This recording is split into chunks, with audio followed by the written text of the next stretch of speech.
Bismillahirrahmanirrahim. Assalamualaikum warahmatullahi wabarakatuh. Waalaikumsalam warahmatullahi wabarakatuh. Alhamdulillahilladzi arsala rasulahu bil huda wa dinil haqq liyudhhirahu ala dini kullihi wa kafa billahi syahida. Asyhadu an la ilaha illallah wahdahu la syarikalah wa asyhadu anna Muhammadan abduhu wa rasuluh. Allahumma sholli ala sayyidina Muhammad wa ala alihi wa ashabihi ajmain. Alhamdulillah kita berjumpa lagi ya di serial video yang membahas tentang formula kesuksesan. Telah hadir bersama kita yaitu Pak Profesor Samsuri. Ya, selamat datang Pak Prof. Ya, apa kabar Pak? Alhamdulillah baik. Ya, mudah-mudahan semua dalam kondisi baik-baik saja ya. Meskipun cuaca tidak menentu, kita sudah baru saja melalui sebuah pandemi ya, meskipun belum benar-benar selesai ya, kasus-kasus itu masih ada. Mudah-mudahan kita sehat selalu. Nah, mungkin Anda sudah baca ya di judul tentang bahasan kali ini, yaitu tentang optimis. Nah, mungkin kata optimis ini sedikit berbeda. Meskipun kalau kita dalami banyak kesamaannya juga dengan arti-arti yang dimaksud sebelumnya. Ya, kita mungkin sering mendengar ya, kamu harus optimis dong. Nah, tapi beda nih. Arti optimis yang akan dipaparkan oleh Pak Prof. Samsuri berbeda dengan arti optimis yang lainnya. Di sini arti optimis adalah sebuah formula atau sebuah rumus. Ya. Nah, apa maksudnya dari optimis yang di sini? Nah, kita dengarkan saja paparan dari Pak Prof. Nah, Pak Prof, apa yang dimaksud dengan optimis ini? Mungkin bisa dipaparkan, Pak. Silakan. Baiklah Pak Rahmat dan Pak Miara sekalian, mari kita bahas salah satu formula untuk sukses. Jadi pesimis itu adalah satu singkatan ya, supaya kita Optimis. menjadi orang yang sukses ya. Itu terdiri dari 7 suku kata ya. O, P, T, I, M, I, S. Itu untuk memudahkan kita menghafalnya ya. Zaman sekarang itu zaman kemajuan, informasi begitu banyak ya. Oleh karena itu Bapak berusaha bagaimana kita bisa mengingat yang panjang itu dengan hanya satu kata saja ya. Itu optimis. Jadi kalau kita ingin sukses dimulai dengan O. Kita berorientasi ke depan, jangan ke belakang. Sebab milik kita itu adalah hari ini dan hari esok, bukan hari kemarin. Hari kemarin sudah jadi sejarah, tinggalkan saja sejarah malah. Tapi tetap kita jadikan pelajaran. Ya. Yang kedua P ya, pikiran kita itu harus optimis ya, jangan pesimis ya. Kalau orang optimis itu nanti akan punya kekuatan untuk maju ya, tidak takut ya. Sebab optimis bahwa kita itu akan berhasil, tidak akan gagal. Jadi pikiran harus positif, jangan negatif. Yang ketiga T-nya. Jadi setiap orang itu punya tujuan ya. Kita itu mau kemana ya. Nah oleh karena itu tujuan harus jelas ya. Nah umat Islam jelas tujuannya, ingin bahagia di dunia dan mendapatkan surga di akhirat ya. Nah dalam jangka pendek di dunia mungkin tiap-tiap orang punya tujuan. Mahasiswa tujuannya mungkin ingin cepat menjadi sarjana ya, apa S1, S2 atau S3. Orang yang sedang berdagang atau orang yang berbisnis tentu ingin mendapatkan untung ya. Kemudian pola penjualnya makin lama makin besar ya, dan sebagainya ya. Kalau politisi ya harus optimis ya, dia akan menjadi wakil rakyat atau menjadi menteri dan sebagainya. Jadi tujuan itu harus jelas. Kalau tujuan jelas nanti kita akan mudah melangkah ya. Yang ketiga harus ingat Allah ya. Allah itu Maha Pengasih, Maha Penyayang, Maha Kuasa, dan juga Maha Dekat ya. Nah oleh karena itu kita jangan takut, jangan pesimis. Kata Allah tahzan, innallaha ma'ana ya. Jangan takut, Allah bersama kita. Dan sangat dekat, katanya lebih dekat dari urat nadi kita ya. Urat nadi terpegang ya. Allah lebih dekat daripada itu. Oleh karena itu kita jangan takut, jangan pesimis, tapi harus optimis ya. Kemudian yang kelima itu harus kita punya mental maju ya. Mental jawara lah, atau mental pahlawan ya. Mental negarawan ya. Jadi harus mentalnya itu bukan mental yang lembek ya, yang lemah ya, yang penakut ya, yang ragu-ragu ya. Kita harus punya mental baja, mental maju, bahwa hari ini harus lebih baik dari kemarin, hari esok berusaha supaya lebih baik daripada hari ini. Itulah mental maju. Yang keenam, I-nya harus istiqomah, harus taat ajas, harus terus melakukan ya. Dan yang terakhir itu adalah S-nya, yaitu harus satu kata dengan perbuatan. Apa yang dikatakan, itulah yang kita lakukan. Ya. Jadi jangan nato, ya, no action not only itu ya. Jadi tidak tindakan hanya ngomong melulu, jangan ya. Jadi antara yang kita katakan dan yang kita lakukan itu harus konsisten, harus nyambung. Nah, apabila orang melakukan optimis yang seperti Bapak gambarkan, insya Allah akan sukses dalam perjuangan di bidang apa saja. Bukannya dalam bidang pendidikan, mungkin dalam bidang bisnis, mungkin juga dalam bidang politik, kalau mereka memang yang bergerak di bidang politik. Itu aja Pak Rahmat. Ya, luar biasa ya pemirsa, kita sudah tahu artinya. Ternyata ini optimis ya yang dimaksud oleh Pak Profesor Samsuri. Mungkin saya review ya satu persatu dengan cepat supaya ingat. O-nya itu adalah orientasi ke depan, P-nya adalah pikiran positif, T-nya tujuan yang jelas, I-nya adalah ingat Allah, M-nya adalah mental maju atau mental pejuang, I yang kedua adalah istiqomah, dan S satu kata dan perbuatan. Begitu ya Pak? Iya, betul. Nah, mari kita perjelas satu persatu supaya kita lebih paham lagi. Yang pertama, orientasi ke depan. Mengapa Pak kita harus memiliki orientasi ke depan? Ya sebab milik kita itu hari ini dan esok Pak ya. Hari kemarin itu sudah jadi sejarah, harus kita tinggalkan. Kita jadikan pelajaran saja lah ya, supaya kita bisa mengambil hikmahnya. Mungkin waktu perjalanan pada masa lalu itu kita melakukan kekeliruan, kesalahan, ya jangan diulangi ya. Betul. Jadi ke depan kita harus lebih baik ya. Jadi ya moto kita hari ini supaya lebih baik dari kemarin, hari esok lebih baik dari ini. Itulah orang yang akan maju dalam berbagai bidang kehidupan. Jadi lebih baik kita fokus saja menyongsong masa depan. Ya masa depan ya. Tapi kadang gini juga Pak, mungkin ada sebagian ya dari kita, mungkin penonton YouTube ini, yang kondisi ekonominya itu sekarang itu sedang sulit Pak. Kadang saat kita katakan, kita itu harus berorientasi ke depan. Kata dia mungkin ya, jangankan mikirin masa depan sana. Untuk makan hari ini saja saya sudah bingung. Gimana Pak kalau gitu? Ya tapi bagaimanapun juga kan kita tidak hidup pada masa lalu Pak ya. Jadi kita hidup pada masa kini, hari ini dan hari esok. Ya harus berjuang ya. Jadi kewajiban manusia itu hanya dua Pak. Pertama berusaha secara optimal, kerja keras dan kerja cerdas ya. Kemudian berdoa, dan ketiga ya bekerja sama dengan saudara-saudara kita yang lain ya. Itulah namanya kolaborasi ya, kooperasi, kerjasama dengan orang-orang lain. Insya Allah Pak, kalau kita ada kemauan pasti ada jalan. Kalau kita ada berusaha pasti ada hasilnya ya. Apakah besar atau kecil ya. Yang penting kita jangan diam Pak. Jadi tanda kita masih hidup itu kita harus bergerak ya.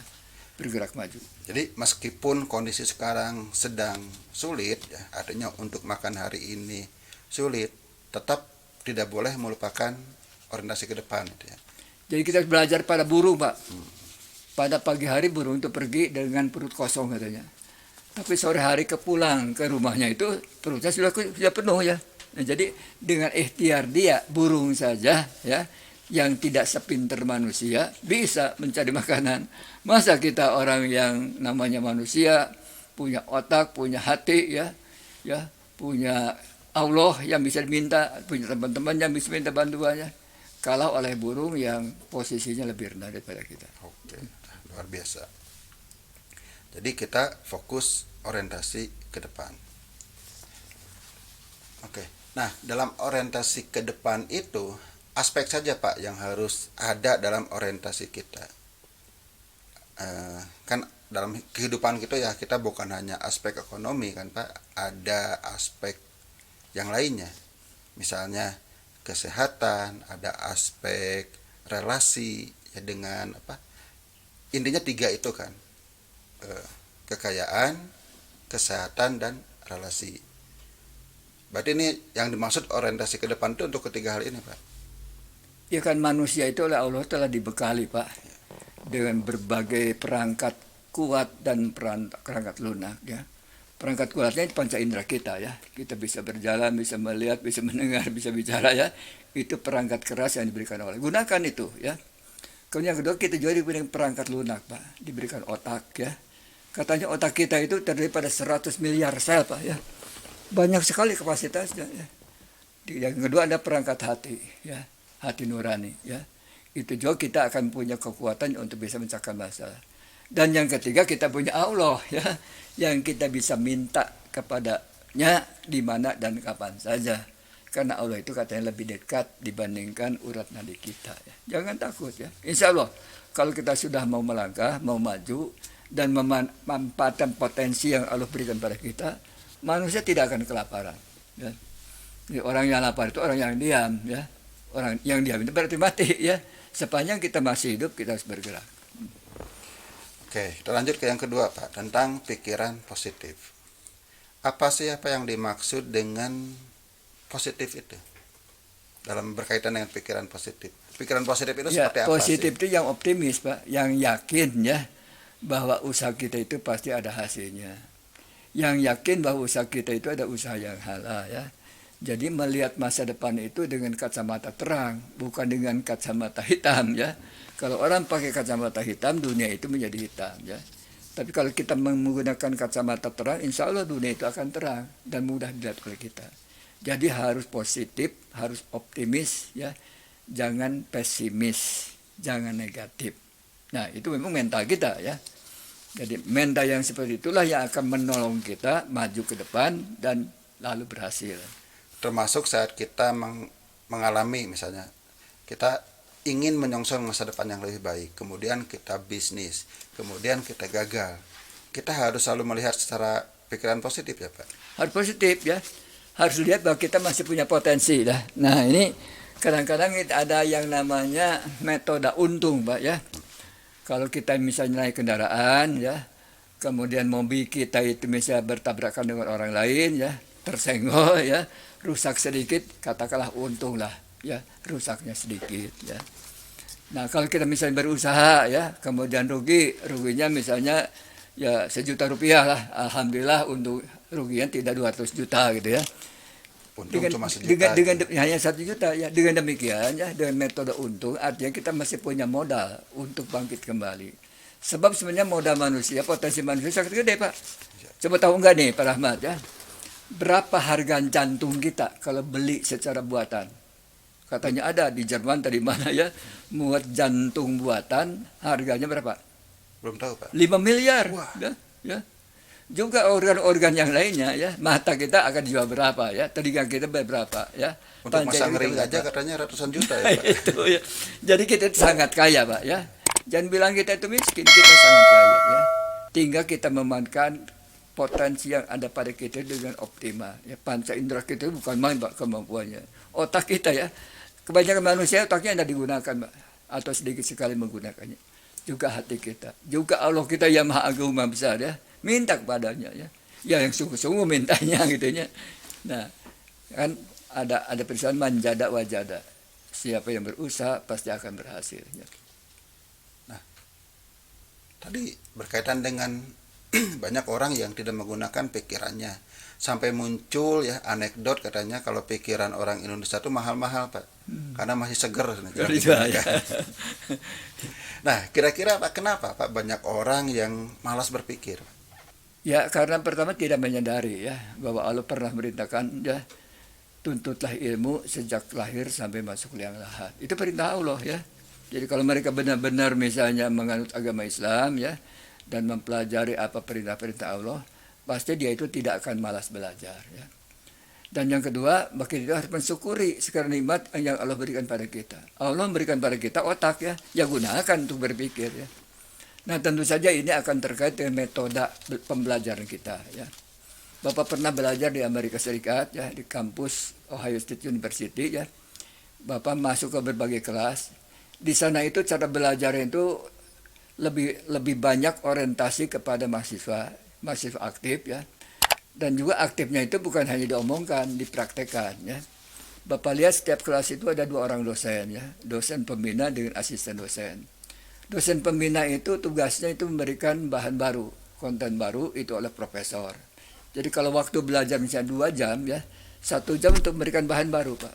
1 jam itu untuk diskusi dengan asisten ya. Biasanya pada akhir perkuliahan si dosen pembina itu memberikan persoalan.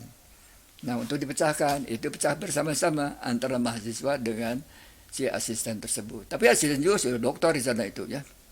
Jadi oleh karena itu Bapak lihat pada waktu dosen pembina memberikan bahan baru, mahasiswa itu relatif diam Pak ya. Tapi pada waktu dibimbing oleh si asisten itu ramai Pak ya, diskusi mereka itu ya. Diskusi antar mereka, bahkan diskusi dengan si asisten ya. Karena biasanya asisten-dosen itu relatif masih muda-muda, jadi umurnya hampir setara dengan mereka gitu ya. Ya kalau yang profesornya biasanya sudah lebih tua lah, mulai bapak gitu ya. Jadi mereka juga segan gitu lah. Jadi ramai Pak. Jadi dibiasakan mereka itu ya. Begitu selesai perkuliahan mereka tidak loyo, Bapak lihat ya. Jadi segar Pak ya. Karena habis bertempur gitu ya. Habis berdebat. Bahkan kadang-kadang sampai di luar itu mereka masih berdebat gitu ya. Itu bagus Pak ya. Nah jadi kalau kita belajar demikian ya, setiap masuk ke dalam kelas itu mahasiswa itu belajar. Otaknya itu diolah ya. Di kita mah otaknya sudah dia hanya catat saja. Nanti pertanyaan juga hanya pertanyaan ingatan ya. Itu the low level of education. Jadi level pendidikan yang paling rendah itu adalah menghafal Pak. Jadi yang benar itu setelah dihafal, nah makanya apa buat? Yang dihafalnya jangan terlalu panjang dalam bentuk formula. Misalnya nih model sekarang optimis ya. Tapi optimis itu kan maknanya ini. Itu memudahkan belajar ya. Dan yang kedua banyak diskusi ya. Nah itu para perintis kemerdekaan, mulai Bung Karno dengan kawannya, sampai hebat mereka itu karena mereka punya debat tingkah Pak. Biasakan berdiskusi dengan masyarakat yang lainnya. Bapak juga pernah waktu di kampus itulah sampai malam itu debat kusir itu enggak apa-apa ya. Tapi kita itu kalau sudah itu kita salaman, tidak apa-apa gitu ya. Artinya untuk merangsang dan membiasakan kita berpikir. Membiasakan kita berpikir. Misalnya kita berbeda pendapat ya. Memang setiap manusia itu unik Pak. Jadi dibuktikan oleh Allah. Tiap orang itu sidik jarinya itu beda Pak. Betul. Ada 8 miliar manusia ya. Tiap orang sidik jarinya berbeda. Bukan hebat, bukan main hebatnya Allah ya. Bagaimana membuatnya dalam sidik jari Pak? Jempol kita ya. Tapi di sana menunjukkan bahwa tiap-tiap orang itu berbeda. Coba merancangnya kumaha ya. Tidak akan terkenal oleh otak kita ya. Makanya Allah itu Maha besar, Maha agung dan Maha kuasa. Oke, nah mungkin ya orang Indonesia yang relatif malas berpikir itu juga bisa dilihat dari tingkat keterbacaan minat baca ya. Tingkat minat baca masyarakat Indonesia juga masih sangat rendah. Nah, saran Bapak nih, mungkin ya bagi pemirsa atau siapapun yang merasa saya nggak terbiasa berpikir. Saran Bapak apa Pak? Supaya membangkitkan lagi kemauan berpikir. Jadi biasakan kita itu punya keterampilan sosial Pak ya. Salah satu keterampilan sosial itu adalah critical thinking ya. Berpikir kritis. Kita harus membiasakan diri kalau mendapatkan katakanlah kritik orang lain itu jangan sakit hati dan jangan marah ya. Bahkan harusnya berterima kasih. Karena katanya kawan yang terbaik itu bukan kawan dekat yang senantiasa mengiyakan pendapat kita ya. Tapi mereka yang berani mengatakan apabila memang kita berbuat salah ya. Sehingga kita bisa memperbaiki diri lah. Jadi yang namanya oposisi itu bagus Pak dalam suatu negara demokrasi ya. Asal yang disampaikannya itulah bukan hanya menghina pribadi ya. Tapi yang dilihatnya itu ada programnya ya, cara berpikirnya ya. Nah itu bagus Pak. Sebab dengan berbeda pendapat ya, itu orang itu akan berusaha lebih keras lagi supaya bisa melakukan yang lebih baik lagi ya. Bapak pernah dengar ini, katanya salah seorang ya, siswa kita barang hanya tingkat SMP itu bisa meretas katanya Google Pak ya. Google atau apa YouTube gitu ya. Itu oleh YouTube itu atau Google itu katanya tidak dimarahi ya, tidak dihukum ya, bahkan diberikan hadiah ya. Mengatakan engkau itu hebat katanya. Para ahli kita ya yang begitu hebat bisa direntas oleh kamu. Intinya diberikan hadiah Pak ya. Jadi memang yang namanya kritikus itu harus ada Pak di dalam negara demokrasi ya, supaya ya penguasa itu tidak lupa diri ya. Sekali lagi, tapi kita jangan menghina pribadinya ya, tapi yang kita kritisi itu ada kebijakannya ya, atau kesalahan programnya dan sebagainya, itu boleh-boleh saja ya. Yang sering terjadi ya di masyarakat kita, bahkan kalau saya lihat termasuk pejabat juga, tapi kita bicara masyarakat umum aja. Seringkali kalau dikritik itu emosional. Ya. Berarti kemampuan mengendalikan emosi juga Iya. supaya kalau emosi yang bekerja kan pikiran yang turun. Ya. Berarti penting ya Pak Iya. untuk bisa mengendalikan emosi. Itu kemarin kita kurang dewasa Pak ya. Jadi kalau beda urut sebenarnya yang pertama harus kita ikuti itu hati nurani Pak ya. Yang kedua adalah otak kita ya. Yang ketiga memang emosi kita ya. Tapi yang jangan ditonjolkan emosi Pak ya. Kalau emosi itu nanti emosional. Nah kalau emosional itu artinya sudah tidak berpikir jernih lagi Tidak gitu ya. jernih lagi. Nah itu kita bisa melakukan hal-hal yang kurang baik, hal-hal negatif ya. Ya itu memang harus dilatih Pak. Ya. Ya. Dan kita sudah membahas ya tentang bagaimana cara mengendalikan emosi. Ya. Ya silahkan ya pemirsa dicari di channel ini ada videonya yang membahas tentang bagaimana cara mengendalikan emosi. Oke, kita langsung ke poin ketiga yang dimaksud dengan tujuan jelas. Bisa nggak Pak berikan contoh tujuan jelas itu seperti apa? Ya kan setiap bangsa, oke seperti kita lah ya. Kita itu kan ingin merdeka ya. Ya ada tujuan jelas ya. Yaitu satu untuk meningkatkan kesejahteraan rakyat. Dua meningkatkan kecerdasan bangsa. Itu kan jelas ya. Ya. Jadi pemerintah harus berusaha bagaimana supaya negara ini dikelola sebaik mungkin agar kesejahteraan rakyat makin lama makin meningkat ya. Kemudian yang kedua agar rakyatnya makin lama makin cerdas ya. Jadi orang yang cerdas itu artinya bisa berpikir alternatif ya. Tidak mudah emosional ya, tapi tenang ya. Sepanjang itu apa yang disampaikannya itu adalah ilmiah ya, berdasarkan fakta, data dan jelas ya. Sama kalau kita akan lakukan perjalanan juga ya harus jelas mau kemana pergi teh ya. Nah, Pak Rahmat misalnya mau pergi apa mau ke Jakarta, mau ke Yogyakarta, mau ke Manado itu jelas ya. Sebab kalau tidak jelas nanti tidak akan sampai kita ya. Nah, jadi tujuan apapun juga harus dibuat supaya sejelas mungkin agar kita berjuangnya itu dengan moto berjalan sampai ke batas, berlayar sampai ke pulau ya. Nah, batas dan pulau itu tujuan kita ya. Nah, tanda berhasil itu kita sampai ke tujuan. Sampai ke tujuan. Kalau kita ambil misalnya ada dua contoh tujuan. Ada orang yang mengatakan saya ingin kaya.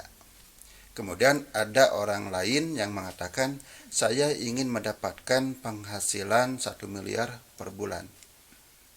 Boleh-boleh saja, boleh-boleh aja ya.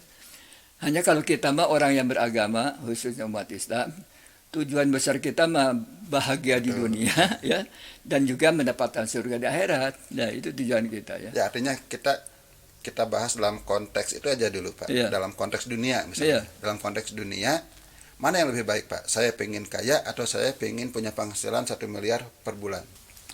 Kan tujuan akhir manusia itu bahagia Pak ya. Ya. Nah kalau memang menjadikan harta itu akan bahagia silakan saja ya. Tapi faktanya orang tidak akan bahagia hanya dengan dunia saja ya.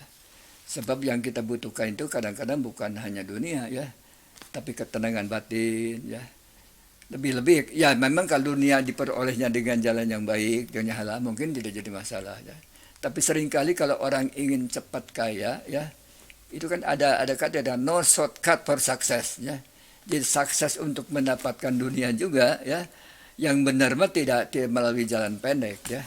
Jalan pendek misalnya korupsi, nah itu jelas salah ya. Merugikan orang lain, jual narkoba dan sebagainya itu memang cepat kaya ya. Tapi tidak akan membahagiakan ya. Nah, jadi akan bahagia itu apabila cara mendapatkannya itu benar ya, sesuai dengan hukum agama, hukum negara dan hukum ya kemanusiaan, insya Allah orang itu akan bahagia ya, akan senang ya.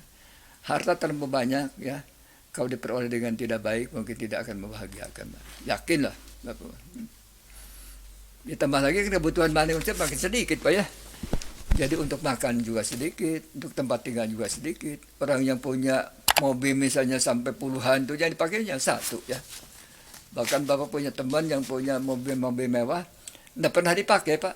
yang dipakai sehari-hari memang biasa aja gitu ya. Kan sayang lah, untuk apa kita punya harta terlalu banyak apabila tidak digunakan. Oke Pak, mungkin kita lanjut aja ke poin yang berikutnya, yaitu tentang ingat Allah. Gimana Pak dengan mengingat Allah kita itu bisa lebih sukses? Ya, kita sebagai negara Pancasila kan, sila pertama itu ada ketuhanan yang Maha Esa ya. Itu gambaran bahwa manusia Indonesia itu manusia yang berreligi ya. Manusia yang punya agama ya. Dalam agama itu yakin kita itu punya Tuhan. Nama Tuhan itu Allah. Allah itu Maha Pengasih, Maha Penyayang. Yang menciptakan kita, yang membimbing kita, yang memimpin kita ya. Itu ada Allah itu sendiri ya. Jadi kalau kita senantiasa ingat Allah, apa yang di hati ingat? Ya, ingat perintahnya ya. Laksanakan semua perintahnya. Ingat juga larangan, jangan lakukan larangannya ya. Nah, insya Allah dengan ingat pada Allah, maka kita akan mengikuti jalan yang benar, jalan yang hak ya. Sebab jalan Allah itu pasti benarnya ya. Dan pasti sesuai dengan undang-undang dasar kita ya. Sebab undang-undang dasar kita itu kan berpegang kepada ketuhanan yang Maha Esa. Tidak mungkin membuat undang-undang yang keliru ya, yang menyimpang dari kebenaran yang dibuat oleh Allah itu sendiri ya. Nah, jadi dengan ingat Allah barangkali manusia itu diharapkan ya tidak menyimpang hidupnya, tidak berlebihan ya. Lebih tenang dan bahagia. Tadi kan kita ingin bahagia di dunia dan bahagia di akhirat ya. Oke, kemudian yang berikutnya tentang mental ya. Mental maju, mental pejuang ya. Nah, yang jadi pertanyaan itu ya mungkin bagi pemirsa juga, bagaimana sih caranya untuk memperkuat mental kita, Pak? Jadi mental itu harusnya mental maju, mau maju ke depan, atau mental kaya ya. Betul. Mental kaya itu maunya itu memberi kepada orang lain ya, tidak meminta ya. Jadi orang yang mental kaya itu motonya what can I do for you ya. Apa yang dapat saya lakukan untuk Anda ya. Tapi kalau mental miskin itu what can I can got from you ya. Jadi apa yang dapat saya peroleh dari kamu, itu mental miskin itu ya. Jadi kalau seorang laki-laki mencintai seorang wanita misalnya, kalau berpikirnya apa yang ingin diberikan sama dia ya, bukan apa yang ingin saya dapatkan dari dia ya, itu terbalik Pak ya. Orang yang cinta yang sebenarnya dia akan memberikan apapun yang terbaik untuk dia ya, bukan yang buruk, bukan mengambil dari dia ya, mengambil kehormatannya dan sebagainya. Nah, itu bukan mental kaya, itu mental miskin ya. Nah, memang di Indonesia ini banyak sekarang itu mentalnya bukan mental kaya ya. Bukan what can I do for our nation, tapi what can I get for the nation ya. Nah, itu keliru ya. Mudah-mudahan ke depan ya kita berubah ya, supaya negeri yang kaya raya ini bisa menimbulkan kesejahteraan bersama ya. Sekarang kan katanya kesenggangan tuh makin lebar ya, yang miskin masih banyak ya. Pada negara kita itu harusnya sangat kaya, kita sangat makmur ya. Nah, karena mungkin kalau kebijakan kita yang kurang tepat ya, atau mentalitas sebagian pemimpinnya kurang baik ya. Memang tidak semua lah, tapi sebagian pemimpin kita memang kita terlihat tidak baik. Buktinya banyak yang kena KPK ya, yang masuk penjara ya. Masuk penjara itu bukan hanya orang biasa ya. Polisi masuk penjara, tentara masuk penjara ya. Gubernur, menteri ya, gitu. Bahkan sekarang katanya jaksa agung masuk penjara, aduh aneh sekali ya. Kan jaksa agung harusnya dewanya dewa gitu ya. Gitu. Oke Pak, mungkin karena waktunya sudah sedikit lagi, mungkin secara singkat saja. Yang berikutnya kan istiqomah Pak. Iya. Banyak yang mengatakan, ya justru istiqomah yang susah. Gimana Pak cara ngatasinya? Ya harus berlatih Pak ya. Makanya umat Islam harus juga dilatih ya. Kalau zikir jangan satu kali ya. Misalnya baca salawat jangan 1-2 kali, atau 100 kali, sama ada 1000 kali ya. Itu latihan istiqomah ya. Kemudian juga misal sholat ya. Sholat tahajud itu bukan hanya 2 rakaat ya, boleh 11 rakaat, 17 rakaat, 23 rakaat ya. Itu latihan istiqomah ya. Kemudian puasa jangan hanya puasa pada bulan Ramadan saja ya. Ada puasa sunnah, Senin Kamis, Jumat Daud dan sebagainya. Itu latihan istiqomah ya. Jadi memang istiqomah itu tidak ujung-ujung datang Pak. Harus melalui suatu pelatihan, pembiasaan ya. Umat Islam ini sebenarnya banyak yang diberikan pembiasaan supaya kita itu menjadi orang yang istiqomah, taat ajas ya. Jadi tidak hejotihang. Nah, hejotihang itu mudah sekali pindah-pindah ya. Kalau berusaha gagal sedikit berhenti, jangan ya. Harus all out kita berusaha ya. Tapi kalau sudah all out berusaha, mungkin itu bukan bagian kita ya. Ya berpikir lagi, kita harus kreatif ya. Cari usaha yang lain ya. Sebab dunia usaha itu bukannya satu Pak, ratusan bahkan ribuan possibility atau kemungkinan kita bisa berusaha. Oke, yang terakhir, ini juga katanya susah Pak, yaitu satu kata dan perbuatan, kalau istilahnya integritas. Mungkin banyak orang yang tahu ya tentang pentingnya integritas, tapi kenyataannya banyak orang yang tidak memiliki integritas. Artinya supaya kita memiliki integritas ya, satu kata dan perbuatan itu sulit. Bagaimana Pak kiat-kiatnya misalnya supaya saya itu punya integritas? Ya, jadi kita juga ya harus berpegang kepada aturan yang disampaikan oleh Allah ya. Bahwa kita itu memang harus konsekuen, harus konsisten ya. Jangan nato, not extend talk only ya. Sebab pendidikan yang terbaik itu bukan hanya menyampaikan ya, tapi mendemonstrasikan, memberikan contoh berteladan ya. Nah itu moto Muhammadiyah bagus ya, atau Taman Siswa. Tuturi handayani ing madio bangun karso ing haso sung tulada ya. Jadi pemimpin itu ada yang namanya pemimpin yang tertinggi, dia yang mengasuh dari belakang ya. Tapi ada di tengah-tengah memberikan semangat ya, membesarkan hati ya.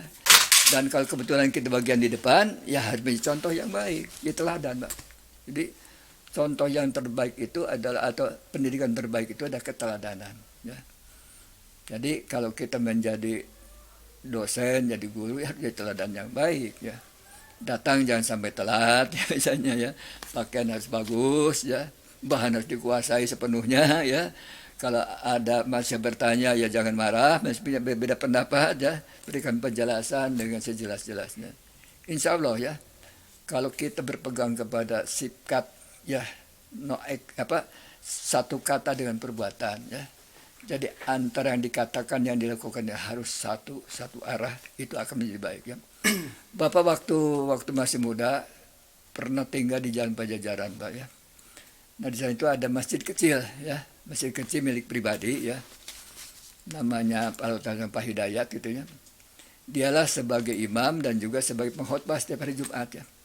Tapi setiap Jumat itu pasti mengatakan kuntum khair, itu bukan wataku minkun umatun yad ina khair ya'muru bil ma'rufi wa yanhauna 'anil munkar ya. Jadi biasanya ceramahnya atau khotbah itu dalam bahasa Sunda ya. Jadi kewajiban orang teh katanya najak hade nitah bener nyaram salah. Mulailah dari diri sendiri ya. Ya tugas manusia itu ngajak berbuat baik, menyuruh orang berbuat baik dan mencegah orang berbuat salah, tapi mulai dari diri sendiri. Bapak masih ingat Pak ya? Itulah orang yang terbaik ya. Jadi jangan sampai hanya ngomong saja, orang lain disuruh baik, kita sendiri tidak baik ya. Kita disuruh misalnya melakukan yang baik, kita tidak melakukan yang baik. Nah itu bukan seorang teladan yang baik. Nah kasus misalnya sekarang misalnya Sambo gitu ya, dia itu kan polisi tapi juga berikan contoh yang kurang baik, itu ya kurang bagus ya, sayang ya. Jadi nanti kepolisian jadi rusak ya, karena perbuatan dia sendiri ya. Nah oleh karena itu kalau jadi pemimpinlah jadilah pemimpin yang baik, yang menjadi contoh dan teladan yang baik bagi keluarganya dan bagi orang, bagi anak buahnya dan juga bagi masyarakat pada umumnya ya. Itu aja barangkali Pak. Yang dicontohkan oleh Rasulullah ya. Ya. Jadi Rasulullah tidak memerintahkan sebuah amalan kecuali Rasulullah sudah Nah mengamalkan. betul ya. Ya, luar biasa. Ya, alhamdulillah para pemirsa, kita sudah mendapatkan satu lagi formula kehidupan. Formula yang insya Allah akan menjadikan kita menjadi pribadi yang lebih sukses, lebih baik dan lebih maju. Nah, berhubung waktunya sudah habis ya, sudah setengah jam lebih, sudah cukup lama. Mungkin kita akhiri saja Pak sampai di sini dulu ya. Silakan kalau ada pertanyaan bisa melalui form komentar ya. Nanti tim admin akan menyampaikan kepada harapan kita ini para pemain menjadi orang yang optimis. Betul, ya, jangan pesimis. Ya, mungkin kita tutup saja ya pertemuan kali ini. Mohon maaf jika ada kesalahan dan kekurangan dari kami. Kita tutup dengan doa kafaratul majelis. Subhanakallahumma wa bihamdika asyhadu an la ilaha illa anta astaghfiruka wa atubu ilaik. Wabillahi taufiq wal hidayah. Wassalamualaikum warahmatullahi wabarakatuh. Waalaikumsalam warahmatullahi wabarakatuh.